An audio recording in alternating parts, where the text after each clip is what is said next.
Assalamualaikum, dan sekarang saya bersama dengan rakan saya untuk membuat kajian lapangan. Ayumi, sila perkenalkan diri. Assalamualaikum, nama saya Ayumi Amani. Saya berasal dari Kuala Terengganu. Okey, baiklah, terima kasih kerana sudi meluangkan masa. Okey, kita nak bincang sikit pasal isu akademik. Fokus kita hari ini ialah teknologi dalam kelas.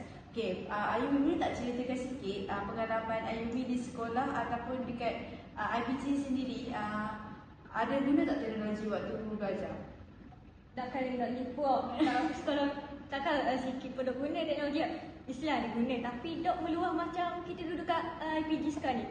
Dan sekolah rendah tu, sekolah menengah rendah tu macam kurang sikit. Kalau kat sekolah menengah ni, saya guna sikit je macam belajar dalam guna apa ni, dalam kuis kohort ke main begitu je. Tapi kuis tak meluas macam dok meluas macam kita kat IPG. IPG ni macam-macam kita belajar. Contohnya time subjek Puan Mima ada subjek tu? Teknologi digital.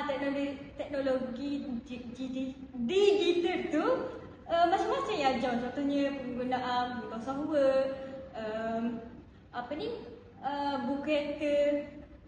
Jadinya daripada situ macam-macam saya boleh buat. Jadi saya boleh aplikasikan benda tu. Dan saya mengajar lagi kat sekolah rendah ke anak-anak murid saya. Ini banyaklah saya belajar. Saya belajar kohort, apa ni, quizzes, macam-macam lah.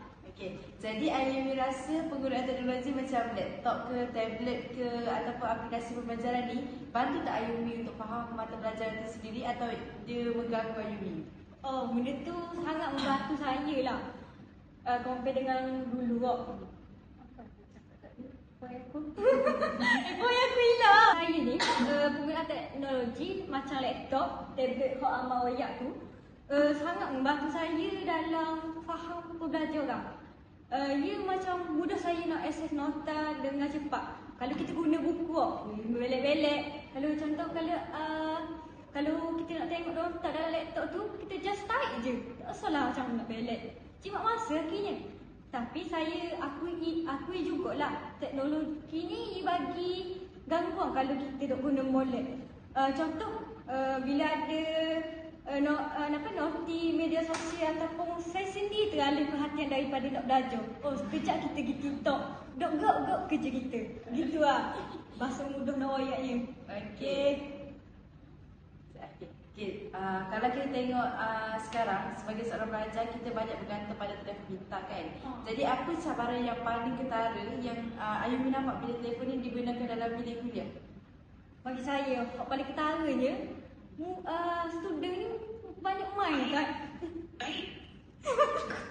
Bagi saya, cabaran yang paling ketara time handphone nak kena cakap saya lah. Cabaran yang paling ketara bila telefon ni digunakan dalam kuliah ni, kebanyakan student ni dia banyak main telefon.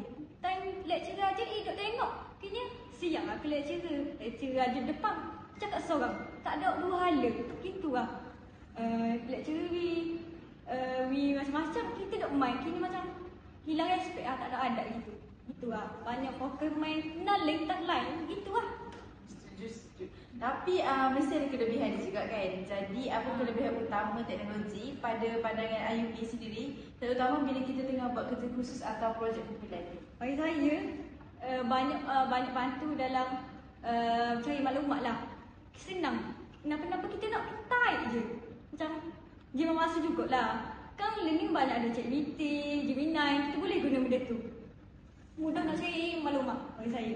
Okey, sebagai penutup, pada pendapat Ayumi, patutkah sekolah atau universiti itu sendiri wajibkan penggunaan alat teknologi canggih seperti VR atau AI dalam pembelajaran nanti? Bagi saya wajib lah. Bolehlah slow-slow. Sekarang ni kita pun ada ke abad 21 lah. Kita kan manusia makin maju, kita makin maju. Jadi kita kena gunakan VAR dengan AI itu sendiri. Okey, jadi nasihat yang baik. Terima kasih banyak-banyak kepada Ayumi atas perkongsian yang sangat mudah dan menarik dengan tengok bahasa yang ini. Masih semua.